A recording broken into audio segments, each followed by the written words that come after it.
What is up? Coming to you almost 10 minutes late live, but if you're listening to this in the audio format, then it doesn't really matter because it's live to tape. But if you're sitting here watching us live on Facebook, we're here. It is time for Dre's Geek Philosophy Podcast, the December 16th edition. It's Monday, par usual, a little bit late because, right now, working at the old video game warehouse, it's a little bit busy. One of the managers, she likes to say that we're all Santa's little elves, and we have been elving the fuck out of the place. Like 2,000 orders a day. People are buying video games for the holidays, like I was talking about last week. A lot of weird games, but I can't think of any of them off the top of my head right now. It was a weird week into the weekend, but it's been a week since the last time we joined you. I am once again flying solo again. Here, I didn't have the time to call. Jai Pollard was giving me crap last week, saying, he's like, you gotta just give me a call and I'll come down. I'm like, I don't know if I need to give you a call or not, but I'm just flying by the seat of my pants right now because at work I'm literally working long days, and I don't know. I'm whipped up this format literally right before I got on the air. So let's talk about what happened this morning. Right off the top, there was a new trailer for Top Gun Maverick, which gave us a little more insight into what that film is going to be about. It looked pretty cool. I think one of the things I immediately took away is they changed from their homoerotic volleyball scene to a fun beach football scene. But yeah, beyond that, it looks like good old Maverick is still a pilot. He has refused to quote unquote grow up and move up in the military. But he's still doing what he loves, flying. I guess he's gonna punk out a bunch of young people or teach them a lesson while he's flying. So the trailer looked pretty cool. It looked like it's gonna be a lot of fun. I personally, I know I saw Top Gun as a kid with my papa, and all I remember was Goose dying and going, "What happened to Goose?" I was very confused. I was incredibly confused when Goose died. And something when he flew around. I have not watched it since I was a child. I have all these weird, vague memories of the movie. I'm sure I could have watched it at some other point in the last 30 years. I don't know. Yeah, Kia Fab, lessons on shirtless volleyball. I'm sure he's going to teach them all about beach sports and weird homoerotic scenes. I'm pretty sure this one, because this old radio show I used to listen to used to always make fun of the volleyball scene in the original Top Gun. Like, what was the point of that scene? And those of you who go to San Diego Comic-Con, I'm sure you're very familiar with that Kansas City barbecue place that has a big neon sign that says Top Gun in front of it. It was shot here. They did that scene here. So it looks but this sequel, 30 years later, with old man Maverick. I don't even know what his actual name is. Does he have an actual name? Did they all just call him Maverick? And the Iceman and Goose? Yeah. It seems... looks like it's going to be some fun. I don't know. I'll get to watch it in 2026 or 2027 at some point. If it shows up on streaming somewhere, because in case you've been living under a rock, if you're not a regular viewer, I'm gonna be a dad, so we'll see when I get to the movies ever again. We'll be using Netflix and HBO Max, HBO Go, HBO, who knows. So something I touched upon last week and I didn't get to finish my thoughts on were the Pete Mitchell. Is that his actual name, Pete Mitchell? No wonder he just goes by Maverick. Ugh. I'd go by Maverick if my name was Pete Mitchell. I'm Maverick. So last week I briefly touched upon the Crisis on Infinite Earths because the second episode was happening as I was recording this show, and thankfully the good people on the CW have an app that you can just watch the shows without having to enter in some sort of cable login or whatever. Because a lot of these other networks they'll try to let you watch the shows, but you have to prove that you're paying for it first. But the CW is like, we'll let you watch it. You'll have 45 ads, but you can watch it. You know what? And you know what? I accept that. I appreciate the fact that there was an opportunity for me to watch those other episodes 2 and 3 at my own convenience on my phone. And I watched episodes 2 and 3, and yeah, it just picked up from episode 1 left on. Well, is there gonna be spoilers? Oh, okay. Then I'll try. Okay, then no, I will not spoil it. I'll say that there's a lot. If you're a big comic book nerd, there's a lot of great Easter eggs. I'm glad you said something, James, before I went on a spoil. But it's a lot of fun. I like they literally reference every DC TV show that has ever occurred in the history of DC television. I'll just leave it at that. It's just really cool references to it, and a big nerd like me. Oh, Jai Park says 45 ads, so like regular TV. Yes, basically, it's like you're watching it on regular TV, but on an app at your own convenience. I watched episode 3 like last night at like 9 o'clock. I was like, all right, I better knock out this third episode here at some point. And yep, plenty of ads. I was able to get a lot of errands done. In between the segments of the show. But yeah, I really enjoyed it. The one thing I will say is a friend of mine at work, old Chris Del Castillo, was mentioning that the Lex Luthor, I haven't watched Supergirl at all in the last 2 years, and I guess John Cryer, whom you may know him better as either Ducky or, more commonly, Alan from Two and a Half Men. And his Lex Luthor is basically an evil Alan from Two and a Half Men. He's just playing it like that. He's not doing the Gene Hackman. He's not doing the Kevin Spacey. And thank God he's not doing the Jesse Eisenberg. But he's basically doing Alan. Like, I hate Superman. I'm going to go to the corner and masturbate in my car. Man. That's literally how I felt every time his Lex Luthor came on the screen and started talking. He was attacking Superman as he is wont to do. And I'm just like, why does Alan hate Superman so much? That's just the vibe I got every time Lex Luthor spoke. It's bald Alan. Because But aside from that, yeah, it's great. It's so much fun. They reference the CBS Flash show from like the late 80s and I guess it was the early 90s.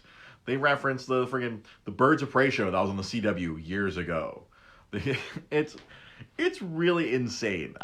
It was a lot of fun to watch. Again, I hate to keep reiterating. If you're a big comic book nerd who's like absorbed all of this information, they reference the NBC shows like Constantine and Lucifer. It's like, what the hell? So much fun. Really great time.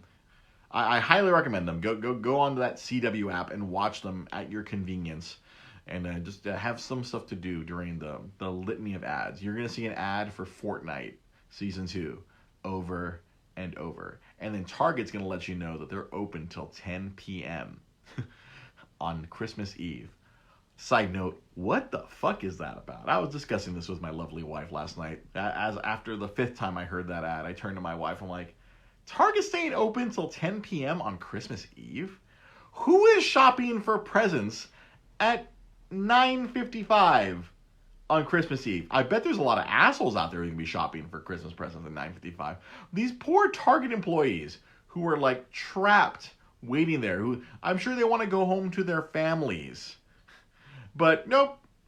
I mean, like, I'm a typical Mexican. I celebrate Christmas on Christmas Eve. We get our tamales. We just open the presents Christmas Eve. We don't wait till Christmas morning. We sleep in.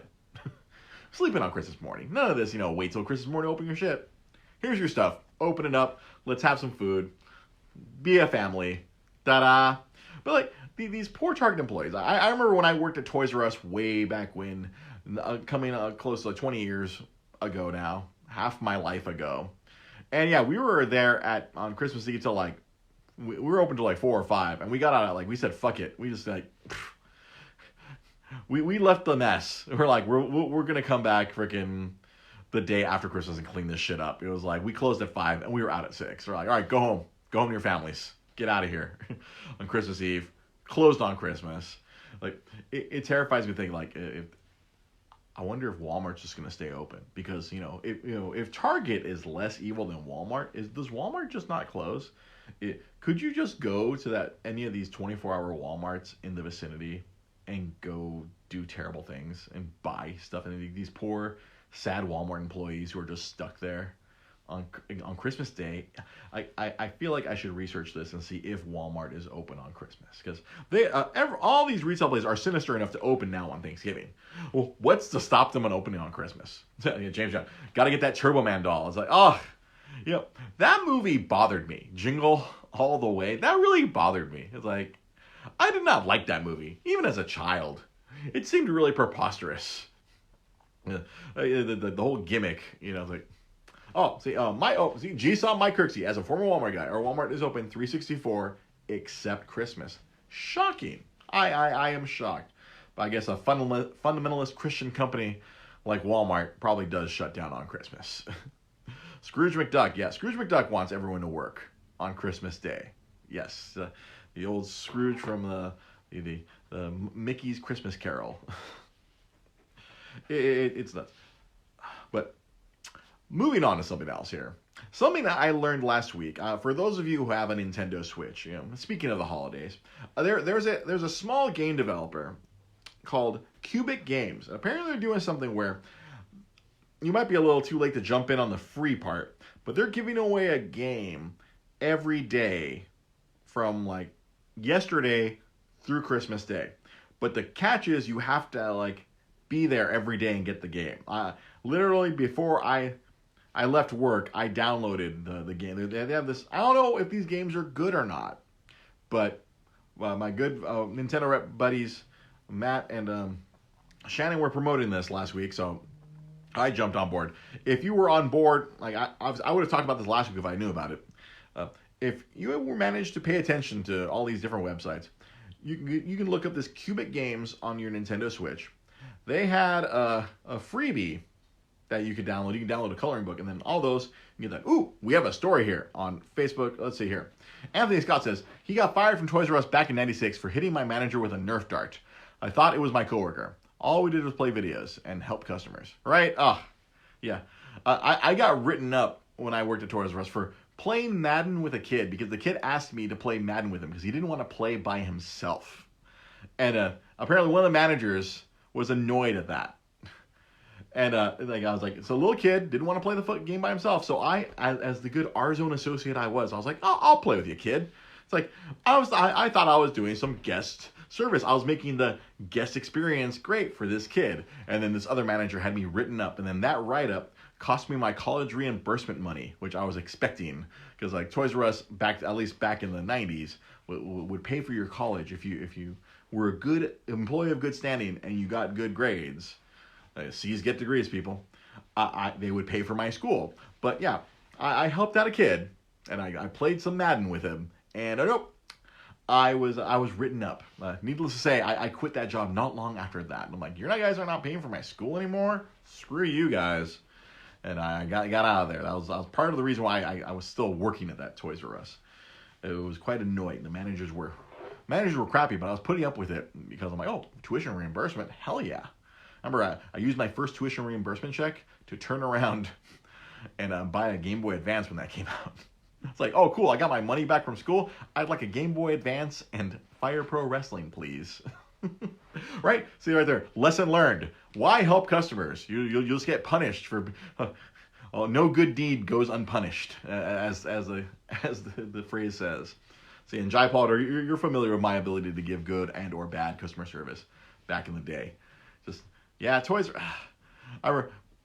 The 2 years I worked at Toys R Us, it's like the first year I was working in the action figures, and I was like, oh man, I want to work in video games so bad. I want to work in the R Zone, and I was stuck in action. Back then it was called action. It wasn't called boys. I think later on they just called it boys, and all the action toys, which I didn't mind because I got to see all the Transformers as they were coming out. It was around that time. It was Beast Machines, and I was collecting all those. And I was like, oh, this is cool. I get to be here when these come out. And then later on, they did some more of the retro toys. I was like, this is awesome.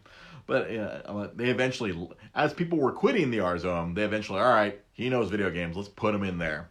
And they put me in there, and I immediately regretted my decision. That the grass is always greener on the other side. And I got into the R-Zone right around Christmas time, and right when right around Game Boy Color and Pokemon Gold and Pokemon Silver. And geez, that was insane. It's like, go get the banana yellow Game Boy. Go get the lime green Game Boy. Go get the hot pink Game Boy. And I remember I was running back and forth from the registers to the security office, back and forth, and jamming PS1 and N64 games in the plastic cases and putting them up on the shelves, and like having to do all these run around. Like, this is not fun. I thought this was going to be fun. Again, another lesson learned. It's like, oh, you think something's going to be fun. It's like, oh, cool, I'm going to work in the video game section. Nah. Not as fun as I imagined it was going to be. It was just all chaos and madness. And then Jai Polidor, he makes reference to my hands are tied. Okay, now I'm inclined to tell yet another retail story. Then it's the time. Theo, it's the time for Christmas miracles.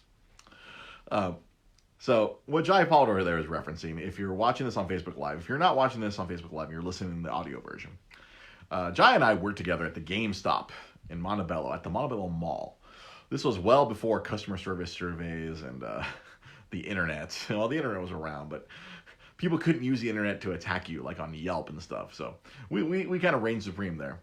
A lady had bought an N-Gage, which, if you're not familiar with it, it was the first time a company tried to turn a cell phone into a gaming device. Obviously, nowadays, these cell phones are amazing. I'm recording this show on my cell phone. I'm broadcasting it to all of you on Facebook Live via my cell phone. It'll go up on YouTube later from my cell phone to YouTube. Phones are amazing. But 2003, nah, phones were not that advanced. And this lady had bought an N-Gage. And so this crappy taco phone, it looked like a taco. It looked like when you were using the phone as a phone, it looked like you were holding a taco to your head. It's like, hello, I'm speaking into this ground beef taco. And the games were not great. One of my manager buddies, like he tried to support it because all the GameStop managers had gotten a free one. And they're giving them away because they're hoping like, hey, GameStop managers, try this thing. Hey, there's a year free service. Please play this thing. Talk it up. Please sell them. And a lady had bought one. And she tried to return it, but then there was like a whole contract connected to it. And I was like, no, sorry, you're going to have to talk to Nokia. There's nothing I can do. And this lady was just like, and inconsolable. I was like, no, I bought it from here. I'm like, yeah, you bought a cell phone. I'm sorry. There's nothing I can do. And then so like, she wouldn't kind of, I'm very much a visual person. I like to use my hands when I speak. And so I was like, my hands are tied. And I literally took my hands, put them behind my back. And Jai was like standing next to me because we were both the assistant managers of this GameStop. And he just like can't help himself but laugh at my ridiculousness because I am a ridiculous person. And I literally like, my hands are tied. There's nothing I can do with your Nokia return. You have to contact Nokia if you have a problem with that thing. Get your money back from them directly. And then, of course, she filed a complaint. I didn't get in trouble. Jai did. Racism. I don't know. They blamed the black guy. Like, why? It was me. It was the brown guy. We had a white guy, a brown guy, and a black guy. We had a full mob of freaking of colors there, and they couldn't nail. Like, well, I wasn't as beautifully bald back then as I am now. I still had the delusion that I could have had hair, even though I had a giant bald spot back here that no one except Jai could see. A total of 58 games released, and I'm pretty sure I have like 6 or 7 of them because I just remember they were just handed to me when they're like, here, have all these Nokia games. Like, cool. Tony Hawk Pro Skater, an inferior version on a tiny 3-inch screen. It was not good, and this lady had bought one, and she was, of course, incredibly disappointed. But I was like, nope, nothing I can do about your Nokia problem. Because, there was some thing, like, they had to go back to Nokia, because I'm pretty sure GameStop didn't really get any of the money on the actual hardware. It's like we were just kind of there facilitating the nonsense. And Kia fam with 58 games released, but still more than the Virtual Boy. Ugh, the Virtual Boy. What a joke I always make about Nintendo is like they will keep going back to a bad idea until it turns into a good idea. Like the Virtual Boy, that was like 94, 95. My memory's kind of hazy. They wanted to make that 3-dimensional Game Boy. They figured it out like in 2010 or 2011 when the 3DS came out, but they'll hang on to that bad idea. It's like, we can make this good. We just don't have the technology yet. Some point in the future, we're going to make this Virtual Boy thing work. And it kind of did for a while, 3DS. 95, okay, I had a feeling. I had it around that time. I worked at a little game store called Game Stuff back then. And I remember we had the demo unit. I would play Mario Tennis, and I would get the headaches. Any normal human being would get the headaches. I don't have the Virtual Boy. Oh no, as much of a video game collector as I am, I could not bear to go purchase that thing. I'm sure my boss has one and has several of the games. I'm pretty sure at our work we had one of the games in stock, and I asked him, I was like, "Is this part of our inventory?" It was some weird pinball game for the Virtual Boy, and he was like, "Oh, you know what? I should put that in the vault upstairs." I'm like, "Yes, put this in the vault upstairs, away from our Game Boy, our Game Boy inventory. That should probably go somewhere else, away. If we don't have it up on our Amazon or on our eBay page, let's put that game away, far away." The Virtual Boy, it was just like, it was insane. I'm really and man, Nintendo pushed demo units everywhere, because like even our dinky little like GameStop store, we had it, and there's this little demo unit. I don't know if the Nintendo rep ever came to our little dinky store, but they sent one to our store, and then we had one set up. But it wasn't portable. You couldn't really carry it. It had to be on its stand, and then you're right there, and the controller was underneath your chin, and you're sticking your face into the thing. I mean, I guess people now do the VR thing, but Galactic Pinball. Thank you, Kit. I can always rely on you to be our corrections and retractions department here on the podcast. Yeah, Galactic Pinball. I found a copy of that when I was doing a Game Boy inventory earlier this year, and I was like, what is this doing here? This is neither game nor boy. It's virtual. Yeah, the Virtual Boy was just, terrible. Like, even internally at Nintendo, I remember that they made a joke about the Virtual Boy during one of the award shows that I went to. Like, they had this rep, she got lost in a Walmart parking lot, and then she walked by a skeleton and had a Virtual Boy vest around it, much like a lot of the apparel. Like, I got my old Wii U jacket here, even though it's like I'm walking around with this failure on my chest, but this jacket is very nice, and it keeps me warm, and I like it. It's a good conversation piece at work too. Like the postal service worker saw my jacket. He's like, "Oh, the Wii U! I love that thing. Whenever my wife gets mad at me and won't let me play video games, I just bust out my Wii U. She can keep watching her TV, and I'll play something on my Wii U." And I was like, "Oh, you're one of the people who still has it." And as evidenced by our game sales in these last few months, that's friggin' a shitload of people are still buying Wii U games. Just Dance goes out the door every day. We were selling Just Dance for Wii U all day long.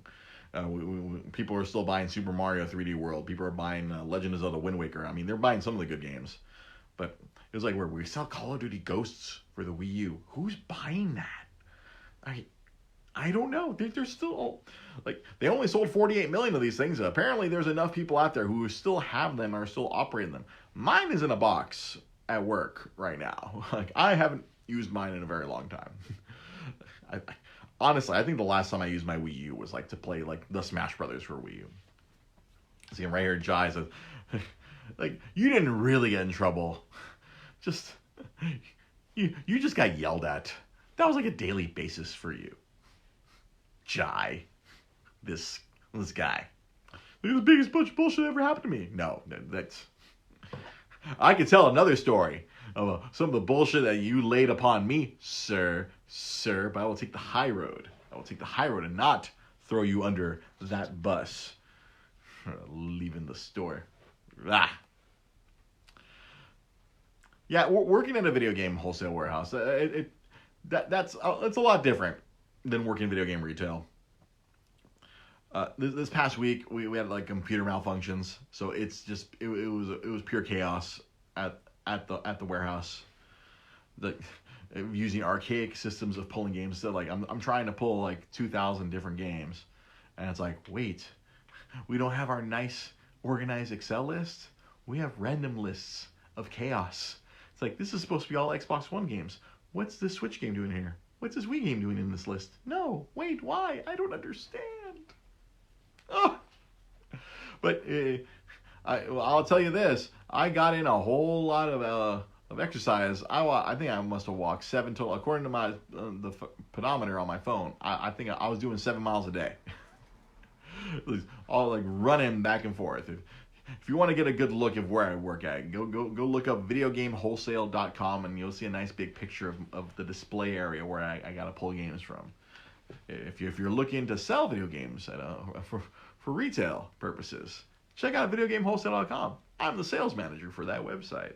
You'll be contacting me if you want to buy some video games in bulk and go sell them for yourself on Amazon or something. That's most of the customers I have. They're all buying them from me and taking them and shipping them off to Amazon, so it's fulfilled by Amazon. It's really because. Oh, thank you very much, Mr. Anthony Scott. Make sure to like or follow so you can keep getting this fun show. We're here every Monday night. Thank you very much. So, let's talk about another piece of media. Let's talk about The Mandalorian. Man. Whew. This past week, last week's episode of The Mandalorian was pretty great. Oh, there was a lot of deep cut stuff was going on in there. They made fun of the prequels in this episode. They made fun of the inability of stormtroopers to shoot. Oh, the child. Yes, the child show. It should just be called The Child, but then they would have given away the premise. But yeah, this past episode was amazing. A whole lot of bounty hunter stuff going on, and just this past episode, for a big TV nerd like me, I was just like, oh look, Bill Burr. Oh look, as soon as I heard the big guy, oh, that's Clancy Brown. That's the voice of Lex Luthor. That's he does a lot of voices. I know who he is. He's Clancy Brown. I'm like, oh, that's fucking cool. I didn't realize I was watching the show, but the dude from the IT crowd was the voice of the droid in that episode. I was like, you got Taika Waititi on one end, you got Richard Ayoade on the other. That's pretty cool. And I didn't realize till after the show, either you might know her as Tonks from the Harry Potter movies, or you might know her as the Wildling lady from Game of Thrones. She was the Twi'lek with the little the Twi'lek. If you the lady with the little long horns on her head. It was crazy cameo central, and it was a lot of fun. It was a great episode. You got to see how badass the old Mandalorian is, and it was a little glimpse into his past too. It was you got to learn something about him, and you also got to see how badass he is. And of course, you had the child being the child, as future parents like myself and my wife. We are mesmerized with the child, with the baby Yoda. We were mesmerized with him. He is, every time he's on the screen, my wife and I would just melt. We're just like, oh, little guy. Oh, he's so cute. He's amazing. I love him. And another guy who was on if you watch Sons of Anarchy, old Fat Elvis. I forget what his character's name was on Sons of Anarchy, but Fat Elvis was a evil piece of shit in The Mandalorian too. And it was just I was just losing my mind watching this past week episode of The Mandalorian. And if you're not aware, if you're watching Disney Plus, I have to give you a what do you call it? What do you call it? I have to give you what? Oh, I don't even know. Not a warning, but I have no idea what I'm saying, wife. If you're watching The Mandalorian, don't expect a new episode on Friday. The episode's actually going to pop up on Wednesday. Public service announcement. Public service announcement. Mike, I'm getting old, folks. This is a public service announcement. If you want to watch the latest episode of Mandalorian, you don't have to wait till Friday. It's actually going to pop up the day after tomorrow. It's popping up on Wednesday. Why is it popping up on Wednesday instead of Friday, you ask? Because this Friday, there's something rising in the sky or something or other. At least that's what I've heard. There's something rising in the sky and it's walking. Yeah, the big Star Wars movie coming out on Friday. So I guess the nice people at Disney are like, maybe we should put the episode out on Wednesday so people can watch it on Wednesday. That way they can go all out and buy tickets to go watch Rise of Skywalker. But people can just watch it on their phone while they're waiting in line to go see the Rise of Skywalker. Honestly, they can. But good news for the rest of us in the free world. We'll watch it 2 days early, but then that means we have to wait an extra 2 days for the following. Although I'm not sure if I think there's 2 episodes left because there's only 8 episodes. I'm not sure if you're aware of that, wife. There's only 8 episodes of this show, and we've already consumed 6 of them. Yeah, one of the angry reviewers I was reading online's like, they're setting all these things up, and this would be great if it was a 22 episode season, but it's only 8, so I don't know why they're setting this stuff up. Like, I don't know what, people just can't enjoy fun things. And The Mandalorian, it's fun. It really causes my heart rate to go up. Honestly, I was just losing my mind at several points during the episode. Like, I am so emotionally invested in this show.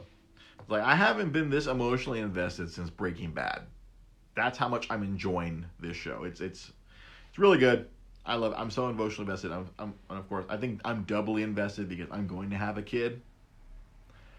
And then the Baby Yoda reminds me of my child that's coming. I was just like, I think I'm emotionally vulnerable to the show because of the little baby Yoda. Yeah. And then James, you make a good point. Maybe they'll gift us the final episode on Christmas as a Merry Christmas to all Star Wars fans. Guess what? Final episode on Christmas. That would be. I think that would be nice. I hope that the Mouse House is kind enough to do that. They hit us up this Wednesday with one. Then you get Rise of Skywalker on the weekend. And then, boom, following Wednesday, Merry Christmas! Final episode of The Mandalorian. And then we'll see what kind of crazy cliffhanger they leave us on. And then we'll get more Mandalorian in 2022. That's what I'm guessing. We're going to be left hanging. Unless they're shooting it right now, we're going to have to wait a while. Because that's like, what, eight half-hour episodes? That's like, maybe like a movie and a half? Maybe 2 movies? That's a couple movies worth of shooting. So it's going to be a little while, I think, before we get more Mandalorian. I think they're going to leave us hanging. I'm sure it's going to be some crazy cliffhanger involving the little baby Yoda. And we're just going to be left there like, oh, why? Disney's already breaking their schedule for Rise of Skywalker. I don't see why not. Fuck it. You know? Season's going to end. And it's just the interminable wait for me for Falcon and Winter Soldier. That's the next big thing I'm excited about for Disney Plus. I'm sure I can fill that void with lots of Disney Afternoon and other Disney movies. I have to sit my wife down and we need to watch Frozen at some point. I really want her to let it go stuck in her head, but I also want her to see that it's actually a fun movie because we're not going to go see Frozen 2, at least not anytime soon. I have a pair of free tickets I got from work and to go to the movies, and I was just like, we're busy with baby things. Like, for example, my wife and I spent yesterday. We did the fun maternity photo thing. It was a lot. It actually was a lot of fun. That I soon hope to post one of the photos that I thought was quite amusing. I'm throwing a Hadouken into my wife. You get it? Get it? 'Cause that's how the baby was made. Yeah. I'm a jackass, and it was on full effect. And then my wife, of course, was beautiful and gorgeous in all of her photos with her and her little baby babas in her belly. She was so gorgeous. And then I was being a jackass. My wife, well, she humored me and said I was handsome. But I was being dorky and funny. But that's the point. We're having fun for these photos. We did this whole thing yesterday. Our wonderful, wonderful friend Judy Lynn photo. Go get your photos with her. She's really good. She's a professional. She's really good at it. She's smart. But it was a lot of fun. I'm sure once we get them, once we get more of them, I'll probably post some of the fun ones myself. There'll be a story and 5 photos, which you unintentionally created. I was like, oh, dude, this is gonna be totally a hilarious Instagram post. I can't wait. Can't wait to get my hands on all 5 photos. There's a story and 5 photos, and you just swipe, and the story continues. It's a little sneak preview of some fun stuff coming. I can't wait. I cannot wait.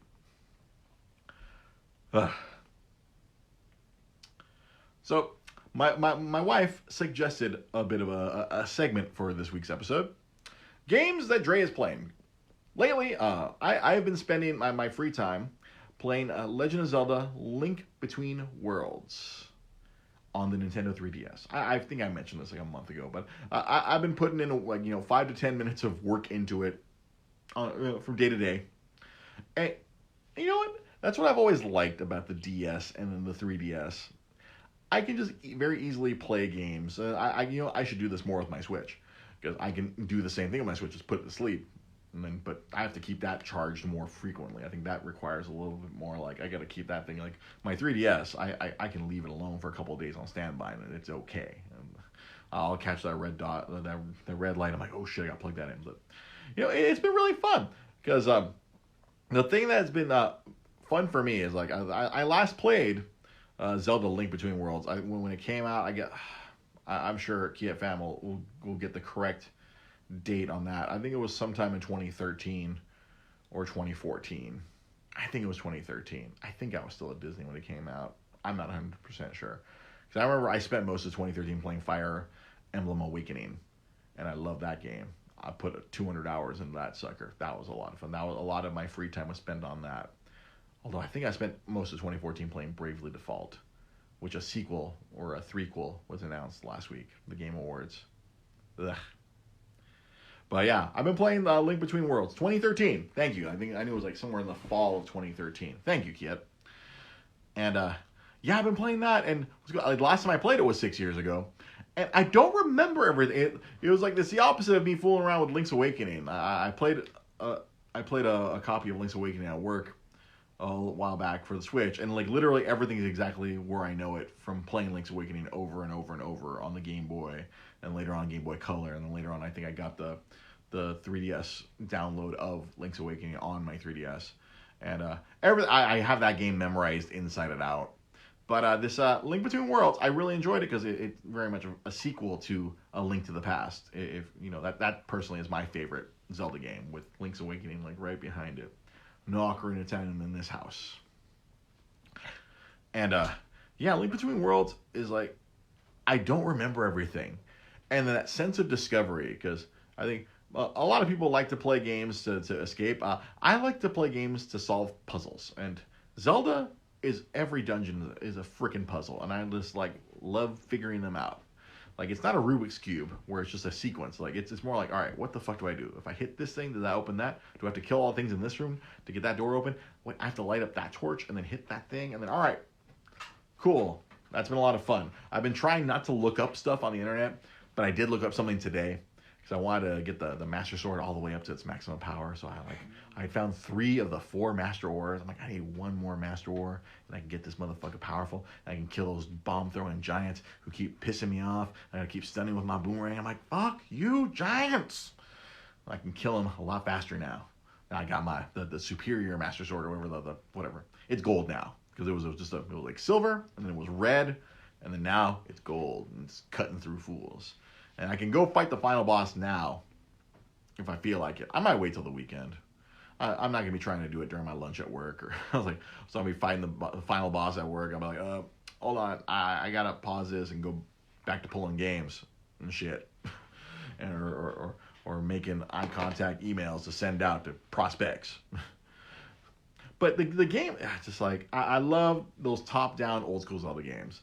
I've said before, I think it was like the second episode of this podcast way back when, like, 3D Zelda, ugh.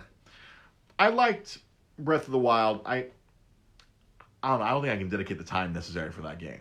I especially now, like in these upcoming, in the next 4 weeks, Rosa and I are going to be parents. That baby's coming.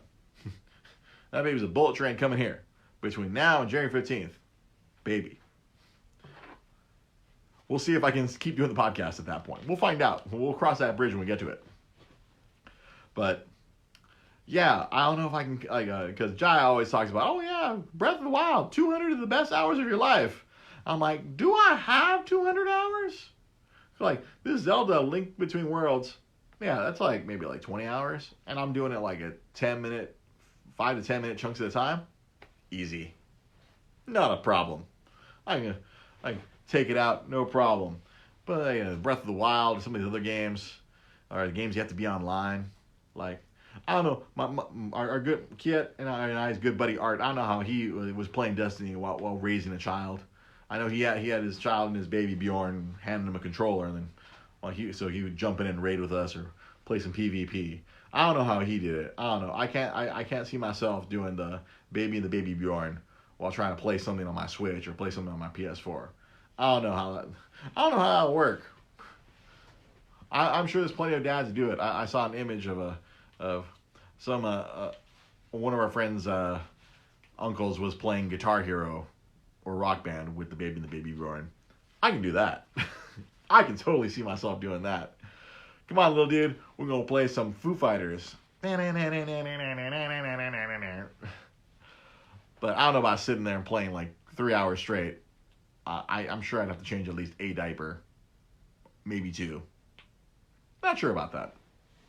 We shall see. I'm going to be a 40-year-old dad. Woo! Can't wait. Can't wait for my little bouncing baby boy.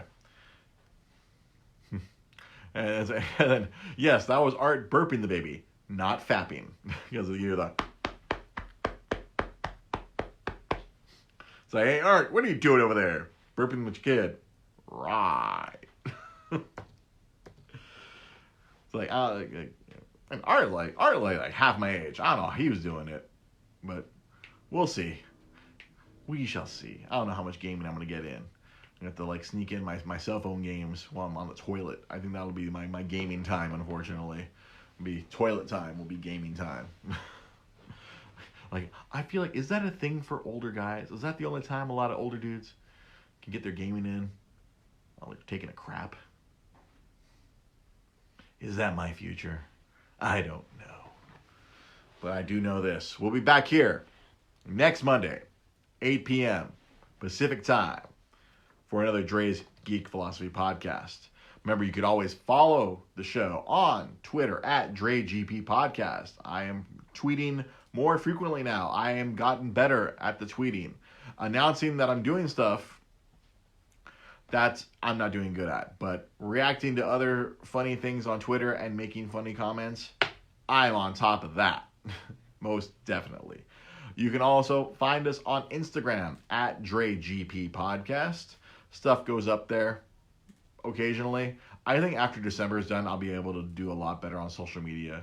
Because after like 9 hours of like craziness at work, I don't find time. Like usually I do find time at work to post some cool thing I find at work or some silly video. But lately it's just been pure chaos. Like, I was packing anime stuff for like 2 hours today. I have to manage an anime account too. It's just like craziness, I tell you. Craziness.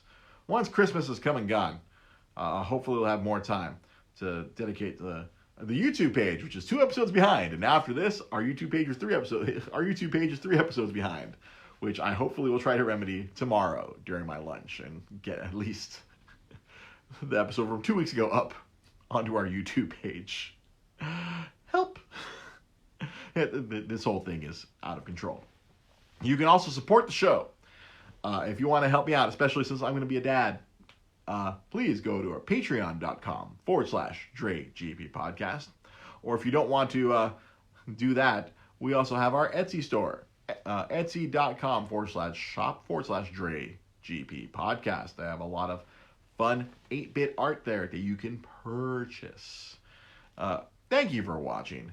Thank you for listening. This has been Dre's Geek Philosophy Podcast. We'll catch you guys next week. You guys have a good night.